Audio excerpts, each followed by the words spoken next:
students, welcome to the first class of Computer Applications second year, a review of C++ programming. In the first chapter, we are having a review of C++ programming. We have already learned the basics of C++ programming in the first year. 4 ചാപ്റ്ററുകളിലായി C++ നെ കുറിച്ച് നമ്മൾ കുറേ കാര്യങ്ങൾ പഠിച്ചിട്ടുണ്ട്. Getting started with the C++, data types and operators, programming and control statements. ഇത്രയും കാര്യങ്ങളാണ് നമ്മൾ കഴിഞ്ഞ വർഷം കമ്പ്യൂട്ടർ ആപ്ലിക്കേഷൻ്റെ ഭാഗമായിട്ട് C++ നെ കുറിച്ച് നമ്മൾ പഠിച്ചത്. നമ്മൾ സെക്കൻഡ് ഇയറിൽ ഒന്നാമത്തെ ചാപ്റ്റർ റിവ്യൂ ഓഫ് C++ പ്രോഗ്രാമിൽ നമ്മൾ പഠിക്കുന്നത് ഫസ്റ്റ് ഇയറിൽ നമ്മൾ പഠിച്ച ആ 4 ചാപ്റ്ററിൽ എന്തൊക്കെ ഉണ്ടായിരുന്നോ അതേ കാര്യങ്ങൾ തന്നെ ഒന്ന് റിവൈസ് ചെയ്യുകയാണ്. അപ്പോൾ നമുക്കറിയാം ഏതൊരു ലാംഗ്വേജ് നമ്മൾ പഠിക്കാൻ തുടങ്ങുന്നത് അതിൻ്റെ ആൽഫബറ്റ്സിലാണ്. മലയാളം പഠിക്കുമ്പോൾ നമ്മൾ അക്ഷരമാല പഠിക്കുന്നു, ഇംഗ്ലീഷ് പഠിക്കുമ്പോൾ നമ്മൾ ഇംഗ്ലീഷിൻ്റെ ആൽഫബറ്റ്സ് പഠിക്കുന്നു. അതുപോലെ C++ ലാംഗ്വേജിനും അതിൻ്റേതായിട്ടുള്ള ഒരു ക്യാരക്ടർ സെറ്റ് ഉണ്ട്. നമുക്കറിയാം C++ എന്ന് പറയുന്നത് ഒരു ഹൈ ലെവൽ ലാംഗ്വേജ് ആണ്. എല്ലാ ഹൈ ലെവൽ ലാംഗ്വേജുകളും ഇംഗ്ലീഷ് ലൈക്ക് സ്റ്റേറ്റ്മെൻറ്റുകളാണ് ഉപയോഗിക്കുന്നത്. അതുകൊണ്ട് തന്നെ C++ൻ്റെ ക്യാരക്ടർ സെറ്റിൽ ഇംഗ്ലീഷ് ആൽഫബറ്റ്സ് ആണ് കൂടുതലായി ഉപയോഗിക്കുക. A മുതൽ Z വരെയുള്ള ക്യാരക്ടേഴ്സ്, അത് ക്യാപിറ്റൽ A മുതൽ Z വരെയുണ്ട്, സ്മോൾ ലെറ്റർ A മുതൽ Z വരെയുണ്ട്. പിന്നെ 0 മുതൽ 9 വരെയുള്ള ഡിജിറ്റുകൾ, അതുപോലെ തന്നെ കുറേ സ്പെഷ്യൽ ക്യാരക്ടറുകൾ. സ്പെഷ്യൽ ക്യാരക്ടേഴ്സ് എന്ന് പറയുമ്പോൾ semi colon, full colon, period, comma, കേളി ബ്രേസസ്, ബ്രാക്കറ്റ്സ്, ഇങ്ങനെയുള്ള എല്ലാ സ്പെഷ്യൽ ക്യാരക്ടറുകളും തന്നെ നമുക്ക് C++ന്റെ ക്യാരക്ടർ സെറ്റിന്റെ ഭാഗമായിട്ടുണ്ട്. നമുക്ക് പൊതുവെ പറയാം ആസ്കി കോഡുള്ള ഏത് ക്യാരക്ടറും നമുക്ക് C++ലെ ക്യാരക്ടർ സെറ്റിന്റെ ഭാഗമാണ്. അത് കഴിഞ്ഞാൽ നമ്മൾ പഠിക്കുന്നത് ടോക്കണുകളെ പറ്റിയാണ്. ടോക്കൺ എന്ന് പറഞ്ഞു കഴിഞ്ഞാൽ നമ്മൾ മറ്റ് ലാംഗ്വേജിലെ വാക്കുകൾക്ക് തുല്യമാണ്. ടോക്കൺ എന്ന് പറയുമ്പോൾ C++ പ്രോഗ്രാമിന്റെ ഫണ്ടമെന്റൽ ബിൽഡിംഗ് ബ്ലോക്ക് എന്നാണ് നമ്മൾ അതിനെ ഡിഫൈൻ ചെയ്യുന്നത്. A token is a fundamental building block of a C++ program. അപ്പോൾ ഏതൊക്കെയാണ് ടോക്കണുകൾ? There are 5 different types of tokens. We have already learned that the first type of token is keywords. You know what keyword is? A keyword is a reserved word. A reserved word means it has a specific meaning that is conveyed to the compiler. C++ കമ്പൈലറിന് കൃത്യമായ ഒരു meaning കൊടുക്കുന്ന ഒരു നിശ്ചിത വാക്കുകൾക്ക് പറയുന്ന പേരാണ് keywords. കുറേ കീവേഡുകൾ നമ്മൾ പ്രോഗ്രാമിംഗിൽ ഉപയോഗിച്ചിട്ടുണ്ട് ഫസ്റ്റ് ഇയറിൽ.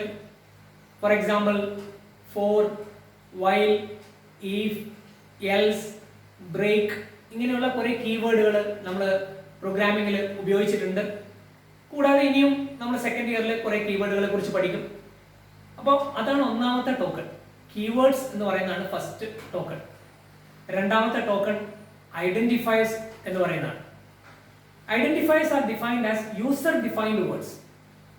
Identifiers are user defined words which represents variables, functions, etc. നമുക്കറിയാം വേരിയബിൾ എന്ന് പറയുന്ന ഒരു മെമ്മറി ലൊക്കേഷനെ റെപ്രസെന്റ് ചെയ്യുന്ന ഒരു സിമ്പലാണ്. അപ്പൊ അതിനെ നമ്മൾ ഒരു ഐഡന്റിഫയർ എന്നാണ് പറയുക. നമ്മൾ വേരിയബിളുകൾ ക്രിയേറ്റ് ചെയ്യാറുണ്ട്, ഡിക്ലെയർ ചെയ്യാറുണ്ട്. വേരിയബിൾ ഡിക്ലെയർ ചെയ്തിട്ടാണ് നമ്മൾ പ്രോഗ്രാം എഴുതുന്നത്, അല്ലെങ്കിൽ പ്രോഗ്രാം എഴുതുമ്പോൾ നമ്മൾ വേരിയബിൾ ഡിക്ലെയർ ചെയ്യാറുണ്ട്. അപ്പോൾ ആ വേരിയബിളുകളെല്ലാം ഐഡന്റിഫയേഴ്സ് ആണ്. ഐഡന്റിഫയറിനെ കുറിച്ച് പറയുമ്പോൾ നമ്മൾ പ്രത്യേകം ശ്രദ്ധിക്കേണ്ട ഒരു കാര്യം എന്ന് പറയുന്നത്, ഈ ഐഡന്റിഫയർ ഫോം ചെയ്യാൻ വേണ്ടിയിട്ട് നമുക്ക് ചില റൂളുകളുണ്ട്. ചില റൂളുകളുടെ അടിസ്ഥാനത്തിലാണ് നമ്മൾ ഐഡന്റിഫയർ ഫോം ചെയ്യുന്നത്. ആ റൂളുകൾ ഏതൊക്കെയാണ്? ഇത് വളരെ ഇമ്പോർട്ടൻ്റ് ആണ്, പരീക്ഷയെ സംബന്ധിച്ചിടത്തോളം വളരെ ഇമ്പോർട്ടൻ്റ് ആണ്. വാലിഡ് ആയിട്ടുള്ള ഐഡന്റിഫയറുകൾ ഏതൊക്കെയാണ്, ഇൻവാലിഡ് ആയിട്ടുള്ള ഐഡന്റിഫയറുകൾ ഏതൊക്കെയാണെന്ന് കണ്ടുപിടിക്കാനുള്ള ക്വസ്റ്റ്യൻസ് ഒക്കെ വന്നു കഴിഞ്ഞാൽ ഈ റൂളുകൾ അപ്ലൈ ചെയ്തിട്ടാണ് നമ്മൾ ഒരു ഐഡന്റിഫയർ വാലിഡ് ആണോ അല്ലയോ എന്ന് പറയുന്നത്. നമ്മുടെ ഒന്നാമത്തെ റൂൾ പറയുന്നത് ഇതാണ്: it must not be a keyword and should be unique. എന്ന് പറഞ്ഞാൽ C++ ഉപയോഗിക്കുന്ന ഒരു കീവേഡുകൾ പോലും നമുക്ക് ഐഡന്റിഫയർ ആയിട്ട് ഉപയോഗിക്കാൻ പാടില്ല. കീവേഡുകളെല്ലാം ഇൻവാലിഡ് ആയിട്ടുള്ള ഐഡന്റിഫയർ ആണെന്ന് അർത്ഥം. രണ്ടാമത്തെ റൂൾ പറയുന്നത് ഇതാണ്, it should start with an alphabet or an underscore. Identifier നമ്മൾ എഴുതാൻ തുടങ്ങുമ്പോൾ അതിന്റെ ആദ്യത്തെ ക്യാരക്ടർ എന്ന് പറയുന്നത് ഒന്നുകിൽ അണ്ടർസ്കോർ ആയിരിക്കണം, അല്ലെങ്കിൽ ആൽഫബറ്റ് ആയിരിക്കണം. എ മുതൽ ഇസഡ് വരെയുള്ള ഏതെങ്കിലും ക്യാരക്ടേഴ്സ് ആയിരിക്കണം. മറ്റ് സ്പെഷ്യൽ ക്യാരക്ടറുകൾ ഒന്നും ഇതിന്റെ ഭാഗമായി വരാൻ പാടില്ല. എന്ന് പറഞ്ഞാൽ സ്പേസ് പോലും വരാൻ പാടില്ല എന്നർത്ഥം. ഇപ്പൊ രണ്ട് വാക്ക് ഒരു സ്പേസ് ഇട്ട് സെപ്പറേറ്റ് ചെയ്ത് കഴിഞ്ഞാൽ അതൊരു ഇൻവാലിഡ് ഐഡന്റിഫയർ ആണ്. ബേസിക് ഹൈഫൺ പേ ഇൻവാലിഡ് ആണ്, ബേസിക് സ്പേസ് പേ ഇൻവാലിഡ് ആണ്. പക്ഷെ ബേസിക് അണ്ടർസ്കോർ പേ ഈ ഒരു ഐഡന്റിഫയർ വാലിഡ് ആയിട്ടുള്ള ഒരു ഐഡന്റിഫയർ ആണ്. പിന്നെ മൂന്നാമത്തെ റൂൾ പറയുന്നത് ഇതാണ്, identifiers should be less than 255 characters. അത് ഒരു ജനറൽ റൂളാണ്. നമുക്കറിയാം, ഒരു ഐഡന്റിഫയർ നമ്മൾ സാധാരണയായിട്ട് 255 ക്യാരക്ടർ ഒന്നും എഴുതാറില്ല. അത് അത്ര ഒരു പ്രശ്നമുള്ള ഒരു റൂളല്ല. അടുത്ത റൂള് പറയുന്നത്, ഐഡന്റിഫയറിലെ അപ്പർ കേസ് ക്യാരക്ടറുകളും ലോവർ കേസ് ക്യാരക്ടറുകളും വ്യത്യസ്തമായിട്ട് തന്നെയാണ് ട്രീറ്റ് ചെയ്യപ്പെടുന്നത്. എന്ന് പറഞ്ഞാൽ ക്യാപിറ്റൽ എ എന്ന് പറയുന്ന ഒരു വേരിയബിൾ നമ്മൾ ഡിക്ലെയർ ചെയ്ത് കഴിഞ്ഞു, സ്മോൾ എ എന്ന് പറയുന്ന ഒരു വേരിയബിൾ ഡിക്ലെയർ ചെയ്താൽ ഇത് രണ്ടും രണ്ട് സെപ്പറേറ്റ് വേരിയബിളുകളാണ്, രണ്ട് സെപ്പറേറ്റ് മെമ്മറി ലൊക്കേഷനെ റെപ്രസെന്റ് ചെയ്യുന്നതാണ്. ഇപ്പൊ ക്യാപിറ്റൽ എയും സ്മോൾ എയും ഡിഫറെന്റ് ആയിട്ടുള്ള വേരിയബിളുകളാണ്. ഇതാണ് നമ്മൾ വേരിയബിൾസിന് അല്ലെങ്കിൽ ഐഡന്റിഫയേഴ്സിന് പേര് കൊടുക്കുമ്പോൾ നമ്മൾ ശ്രദ്ധിക്കേണ്ട ചില റൂളുകൾ. ഇനി നമുക്ക് മൂന്നാമത്തെ ടോക്കണിലേക്ക് പോകാം. എന്താണ് മൂന്നാമത്തെ ടോക്കൺ? ലിറ്ററൽസ് എന്ന് പറയും, അല്ലേ? ലിറ്ററൽസ് എന്ന് പറഞ്ഞാൽ കോൺസ്റ്റന്റുകളാണ്. C++ പ്രോഗ്രാമിംഗിൽ നമ്മൾ ഉപയോഗിക്കുന്ന കോൺസ്റ്റന്റുകൾ, ചില നമ്പറുകൾ ഉണ്ടാവും, അതിന്റെ വാല്യൂവിന് മാറ്റമൊന്നും ഉണ്ടാവില്ല. ആ കോൺസ്റ്റന്റ് എന്ന് പറയുന്ന വാക്കിൽ നിന്ന് അർത്ഥമാക്കുന്നത് അത് കോൺസ്റ്റന്റ് ആയിട്ട് റിമെയിൻ ചെയ്യുമെന്നുള്ളതാണ്. It does not change the value. ഇപ്പൊ 3.14 എന്ന് പറയുന്ന ഒരു വാല്യൂ, നമുക്ക് പൈയുടെ വാല്യൂ നമ്മൾ എപ്പോഴും സബ്സ്റ്റിറ്റ്യൂട്ട് ചെയ്യാറുള്ള ഒരു വാല്യൂ ആണ്. അതിന് മാറ്റമൊന്നുമില്ല, ഒരിക്കലും മാറ്റമില്ലാത്തൊരു വാല്യൂ ആണ് 3.14. 12, 25 അല്ലെങ്കിൽ ഹലോ എന്ന് പറയുന്ന ഒരു സ്ട്രിങ്, ഇതൊക്കെ ആണ് ലിറ്ററൽസ് എന്ന് പറയുന്നത്. ലിറ്ററൽസിനെ നമ്മൾ 4 ആയിട്ട് തിരിക്കാറുണ്ട്. There are 4 different types of literals. ഏതാണ് first type? Integer literal. Numeric ലിറ്ററൽസിൽ രണ്ടെണ്ണം ഉള്ളത്, ഒന്ന് ഇന്റിജർ ലിറ്ററലും ഒന്ന് ഫ്ലോട്ടിംഗ് പോയിന്റ് ലിറ്ററലുമാണ്. എന്താണ് ഇന്റിജർ ലിറ്ററൽ എന്ന് പറഞ്ഞാൽ? Numbers without the fractional part. അതിന് plus or minus sign precede ചെയ്യാം. അതായത് പോസിറ്റീവ് നമ്പേഴ്സും വരാം, നെഗറ്റീവ് നമ്പേഴ്സും വരാം. +12, -30 ഇതിലൊന്നും ഡെസിമൽ പോയിന്റ് ഉണ്ടാവാൻ പാടില്ല. അങ്ങനെയുള്ള ഇന്റിജറുകളെ, അങ്ങനെയുള്ള നമ്പറുകളെയാണ് നമ്മൾ ഇന്റിജർ കോൺസ്റ്റന്റ്സ് അഥവാ ഇന്റിജർ ലിറ്ററൽസ് എന്ന് പറയുന്നത്. രണ്ടാമത്തെ ടൈപ്പിൽ നമ്മൾ ഫ്ലോട്ടിംഗ് പോയിന്റ് ലിറ്ററൽസ് എന്നാണ് പറയുക. ഫ്ലോട്ടിംഗ് പോയിന്റ് ലിറ്ററൽസിന്റെ പ്രത്യേകത, അതിന് എന്തുണ്ടാവും? ഡെസിമൽ പോയിന്റ് ഉണ്ടാവും, ഫ്രാക്ഷണൽ പാർട്ട് ഉണ്ടാവും, ഫ്രാക്ഷണൽ വാല്യൂ ഉണ്ടാവും. ഇപ്പൊ 3.14 എന്ന് പറയുന്ന ഒരു ഫ്ലോട്ടിംഗ് പോയിന്റ് കോൺസ്റ്റന്റ് ആണ്. 6 × 10⁸ എന്നൊക്കെ പറഞ്ഞു കഴിഞ്ഞാൽ അതൊരു ഫ്ലോട്ടിംഗ് പോയിന്റ് വാല്യൂ ആണ്. ഈ ഫ്ലോട്ടിംഗ് പോയിന്റ് വാല്യൂവിനെ നമുക്ക് രണ്ട് തരത്തിൽ എഴുതാൻ പറ്റും. അത് നമുക്ക് അറിയാവുന്നതാണ്. ഒന്ന് ഫിക്സഡ് പോയിന്റ് നൊട്ടേഷനിൽ എഴുതാം, ഒന്ന് സയന്റിഫിക് നൊട്ടേഷൻ അല്ലെങ്കിൽ മാൻഡിസ് ഐ എക്സ്പോണന്റ് എന്ന് പറയുന്ന ഫോർമാറ്റിൽ നമുക്കറിയാം. 3.1 e + 5 എന്ന് പറഞ്ഞാൽ അതൊരു ഫ്ലോട്ടിംഗ് പോയിന്റ് കോൺസ്റ്റന്റ് ആണ്. അപ്പൊ അങ്ങനെ രണ്ട് രീതിയിൽ നമുക്ക് ഫ്ലോട്ടിംഗ് പോയിന്റ് കോൺസ്റ്റന്റുകളെ റെപ്രസെന്റ് ചെയ്യാം. ഇത് നമ്മൾ നേരത്തെ പഠിച്ചിട്ടുള്ളതാണ്. റിയൽ നമ്പേഴ്സിന്റെ റെപ്രസെന്റേഷനിൽ നമ്മൾ ഫസ്റ്റ് ഇയറിൽ കണ്ടതാണ് ഈ ഒരു ഭാഗം.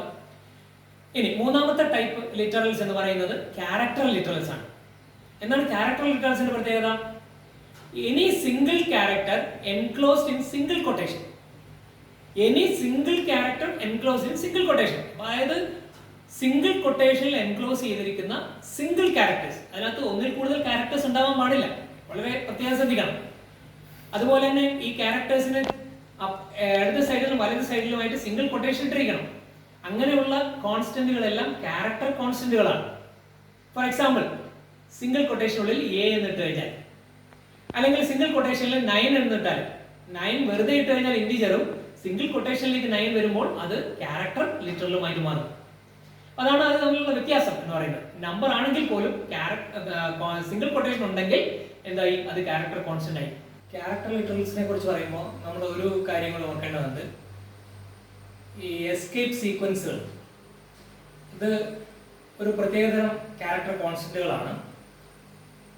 നോൺ പ്രിന്റബിൾ ആയിട്ടുള്ള ചില ക്യാരക്ടേഴ്സിനെ റെപ്രസെന്റ് ചെയ്യുന്നത്. For example \n new line character, \a audible bell, \t tab, ഇങ്ങനെയുള്ള ചില സ്പെഷ്യൽ ക്യാരക്ടേഴ്സിന് വേണ്ടി ക്യാരക്ടർ കോൺസ്റ്റന്റുകളുണ്ട്. ഇതിന് പറയുന്ന പേര് എസ്കേപ്പ് സീക്വൻസസ് എന്നാണ്. എസ്കേപ്പ് സീക്വൻസ് എഴുതുമ്പോൾ ഒരു പ്രത്യേകത എന്ന് വെച്ചാൽ ഒരു സ്ലാഷ് ക്യാരക്ടറിന് മുന്നേ ആയിട്ടുണ്ടാവും. നാലാമത്തെ തരത്തിലുള്ള അല്ലെങ്കിൽ നാലാമത്തെ ടൈപ്പ് ഓഫ് ലിറ്ററൽ എന്ന് പറയുന്നത് സ്ട്രിംഗ് ലിറ്ററൽസ് ആണ്, സ്ട്രിംഗ് കോൺസ്റ്റന്റ്സ് ആണ്.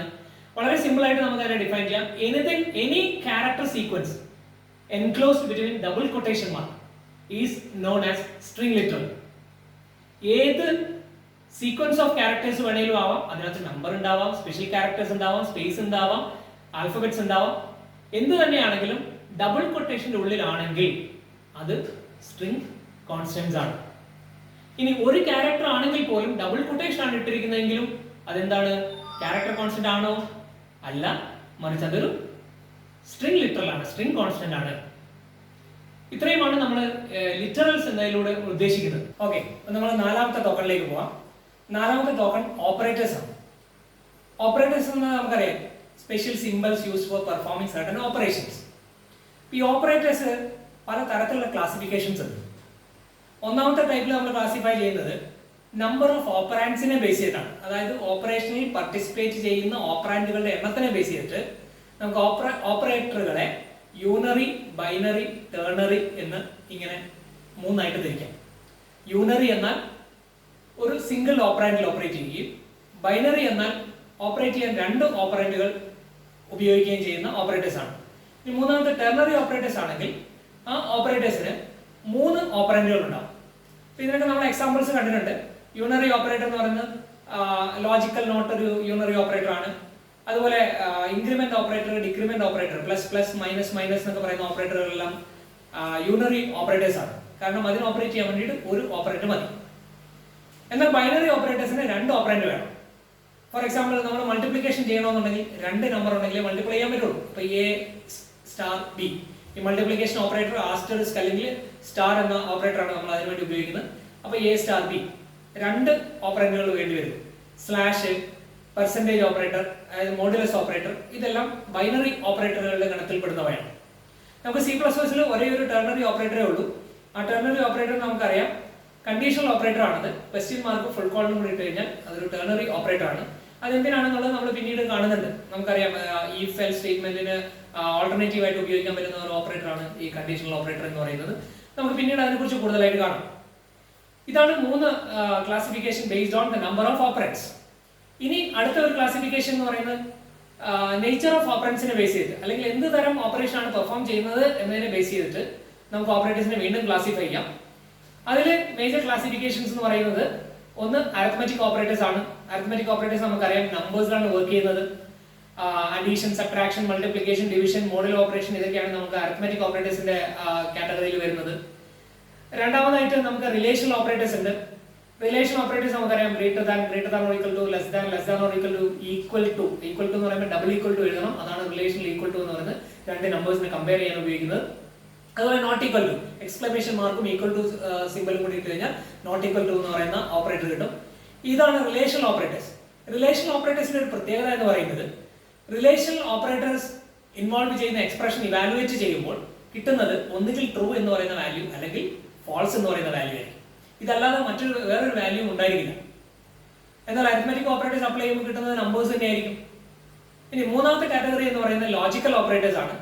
ലോജിക്കൽ ഓപ്പറേറ്റേഴ്സ് എന്തിനു വേണ്ടിയാണ് ഉപയോഗിക്കുന്നത് എന്ന് ചോദിച്ചു കഴിഞ്ഞാൽ നമുക്കറിയാം റിലേഷണൽ ഓപ്പറേറ്റേഴ്സ് അല്ലെങ്കിൽ റിലേഷണൽ എക്സ്പ്രഷൻസ് കമ്പൈൻ ചെയ്യാൻ വേണ്ടിയിട്ടാണ്. 2 അതിലധികമോ റിലേഷണൽ എക്സ്പ്രഷൻ എടുത്തു കഴിഞ്ഞ് അത് ഒന്നും കൂടെ നമുക്ക് കമ്പൈൻ ചെയ്യണമെന്നുണ്ടെങ്കിൽ, ഫോർ എക്സാമ്പിൾ നമ്മൾ A ഗ്രേറ്റർ ദാൻ B ആണോ എന്നും അതുപോലെ തന്നെ B ഗ്രേറ്റർ ദാൻ C ആണോ എന്നും നോക്കണം. രണ്ടും നമുക്ക് കമ്പയർ ചെയ്യണം. അങ്ങനെ രണ്ടും കമ്പയർ ചെയ്യേണ്ടതായിട്ട് വരുമ്പോൾ നമ്മൾ ആൻഡ് എന്ന് പറയുന്ന ലോജിക്കൽ ആൻഡ് ഓപ്പറേറ്റർ ഉപയോഗിക്കുന്നു. ഇതിൽ ഏതെങ്കിലും ഒന്ന് ശരിയാണോ തെറ്റാണോ എന്ന് നോക്കാൻ വേണ്ടി നമ്മൾ ഓർ ഓപ്പറേറ്റർ ഉപയോഗിക്കുന്നു. ലോജിക്കൽ ഓർ എന്ന് പറയുന്ന ഓപ്പറേറ്റർ ഉപയോഗിക്കുന്നു. അപ്പൊ ഇതിന്റെ പിന്നെ ഒരു ഓപ്പറേറ്റർ ഉള്ളത് ലോജിക്കൽ നോട്ടാണ്. എക്സ്ക്ലമേഷൻ ചിഹ്നം മാത്രം ഇട്ട് കഴിഞ്ഞാൽ അത് ഒരു കണ്ടീഷനെ നേരെ റിവേർട്ട് ചെയ്യുക, അല്ലെങ്കിൽ ഇൻവേഴ്സ് ചെയ്യുക. A ഗ്രേറ്റർ ദാൻ B എന്നുള്ളത് ട്രൂ ആണെങ്കിൽ not A greater than B എന്നുള്ളത് ഫാൾസ് ആയിട്ട് മാറുകയും ചെയ്യും, ഫാൾസ് ആയിരിക്കുകയും ചെയ്യും. അപ്പൊ അതാണ് ഈ ലോജിക്കൽ ഓപ്പറേറ്റേഴ്സ് എന്ന് പറയുന്നത്. ഇനി അടുത്ത കാറ്റഗറിയിൽ നമ്മൾ കാണുന്നത് ഇൻപുട്ട് ഔട്ട്പുട്ട് ഓപ്പറേറ്റേഴ്സ് ഉണ്ട്. നമുക്ക് ഡാറ്റ റീഡ് ചെയ്യാനും ഡാറ്റ മോണിറ്ററിലേക്ക് ഡിസ്പ്ലേ ചെയ്യാനും വേണ്ടിയിട്ട് 2 ഓപ്പറേറ്റേഴ്സ് നമുക്ക് C++ പ്രൊവൈഡ് ചെയ്യുന്നുണ്ട്. അത് നമുക്കറിയാം, എക്സ്ട്രാക്ഷൻ ഓപ്പറേറ്റർ എന്നും ഇൻസേർഷൻ ഓപ്പറേറ്റർ എന്നും പേരിൽ നമ്മൾ വിളിക്കുന്ന ഗ്രേറ്റർ ദാൻ എന്ന് പറയുന്ന ഓപ്പറേറ്ററും അതുപോലെ ലെസ് ദാൻ എന്ന് പറയുന്ന ഓപ്പറേറ്റർ. ഈ 2 ഓപ്പറേറ്റർ ഇൻപുട്ട് സ്റ്റേറ്റ്മെന്റിലും ഔട്ട്പുട്ട് സ്റ്റേറ്റ്മെന്റിലുമാണ് ഉപയോഗിക്കുന്നത്. നമുക്ക് ഇൻപുട്ട് സ്റ്റേറ്റ്മെന്റുകളെ കുറിച്ച് പിന്നീട് നമുക്ക് കൂടുതലായിട്ട് ചർച്ച ചെയ്യാം. അടുത്ത ഒരു ഓപ്പറേറ്റർ എന്ന് പറയുന്നത് അസൈൻമെന്റ് ഓപ്പറേറ്റർ ആണ്. അസൈൻമെന്റ് ഓപ്പറേറ്റർ നമുക്കറിയാം ഈക്വൽ ടു എന്ന് പറയുന്ന സൈൻ ആണ് അസൈൻമെന്റ് ഓപ്പറേറ്റർ. ഒരു വാല്യൂവിനെ വേറൊരു വേരിയബിളിലേക്ക് അസൈൻ ചെയ്യാൻ വേണ്ടി ഉപയോഗിക്കുന്ന ഒരു ഓപ്പറേറ്റർ ആണത്. അടുത്ത ഓപ്പറേറ്റർ എന്ന് പറയുന്നത് ഇൻക്രിമെന്റ് ആൻഡ് ഡിക്രിമെന്റ് ഓപ്പറേറ്റർ ആണ്. ഇൻക്രിമെന്റ് ഓപ്പറേറ്ററും ഡിക്രിമെന്റ് ഓപ്പറേറ്ററും നമ്മൾ ഉപയോഗിച്ചിട്ടുണ്ട്.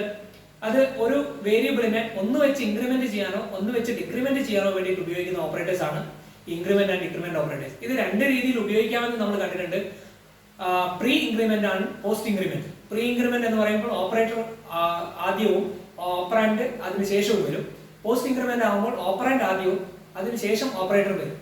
ഫോർ എക്സാമ്പിൾ, പ്രീ ഇൻക്രിമെന്റ് ആണെങ്കിൽ ++a എന്നും പോസ്റ്റ് ഇൻക്രിമെന്റ് ആണെങ്കിൽ a++ എന്നും വരുന്നു. ചെറിയ വ്യത്യാസങ്ങളുണ്ട്.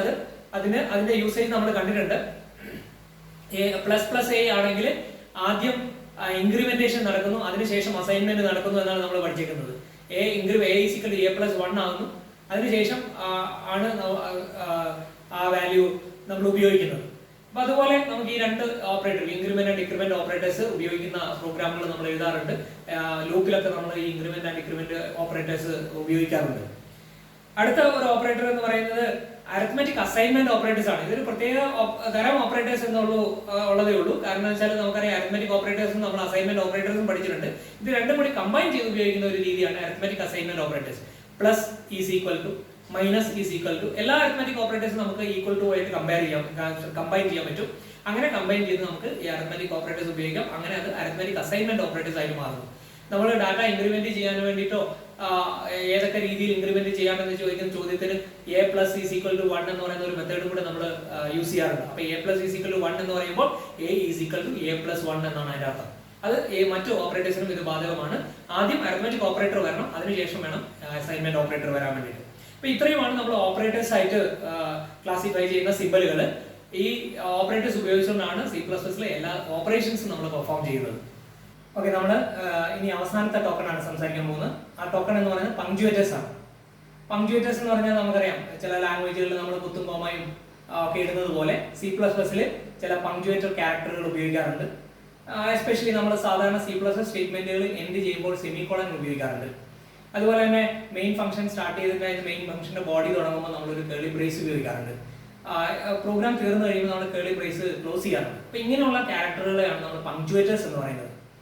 ഈ പങ്ക്ച്വേറ്റേഴ്സ് C++ലെ അവസാനത്തെ ടോക്കൺ ആണ്. അങ്ങനെ നമ്മൾ 5 ടോക്കണുകളെ കുറിച്ച് പഠിച്ചു. 5 ടോക്കണുകളും ഓർത്തിരിക്കാൻ വേണ്ടിയിട്ട് നമ്മൾ സാധാരണ ഓർക്കുന്ന ഒരു വാക്ക്, ഒന്ന് KILPO, കിൽപോ എന്ന് പറയുന്ന വാക്ക് നിങ്ങൾക്ക് ഓർക്കാം. Keywords, identifiers, literals, punctuators and operators. അപ്പൊ ആ വാക്കിലൂടെ നമുക്ക് ഈ ടോക്കണുകളെ നമ്മുടെ മനസ്സിൽ ഓർത്തു വെക്കാൻ സാധിക്കും. നിങ്ങൾക്ക് ഈ വീഡിയോ ഇഷ്ടമായാൽ ഈ ചാനൽ സബ്സ്ക്രൈബ് ചെയ്യുക, ലൈക്ക് ചെയ്യുക. സബ്സ്ക്രൈബ് ബട്ടന്റെ അടുത്തുള്ള ബെൽ ബട്ടൺ കൂടി അമർത്തിയാൽ നിങ്ങൾക്ക് ഞാൻ അപ്ലോഡ് ചെയ്യുന്ന വീഡിയോകൾ നോട്ടിഫിക്കേഷൻ ആയി വരുന്നതായിരിക്കും. Thank you.